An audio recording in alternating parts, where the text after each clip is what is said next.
শ্রদ্ধেয় সম্মানিত আজকেকার জলসার সভাপতি সাহেব এবং ফুরফুরা শরীফের আওলাদের মুসাদ্দিদের জামায়ে সাহেবজাদাগণ, আমন্ত্রিত উলামায়ে কেরামগণ এবং এই মাদ্রাসার আমার উস্তাদগণ, দূর দূরান্ত থেকে আগত অনাগত আমার ইমানদার, নামাজি, মুত্তাকি, পরহেজগার, দিনদার, নেককার, আল্লাহ মুসলমান বাবাজি ভাইয়েরা, আমার জওয়ান যুবকেরা, স্নেহের ছোট ছোট ভাইয়েরা, পর্দার আড়ালে আমার ধার্মিকা মা ও ভগ্নীরা,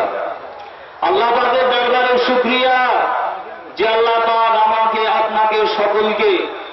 দুনিয়ার সমস্ত কাজ কর্ম, ব্যবসা বাণিজ্য, এক কথায় দুনিয়াবী সমস্ত কর্ম থেকে বিরত রেখে আল্লাহ পাক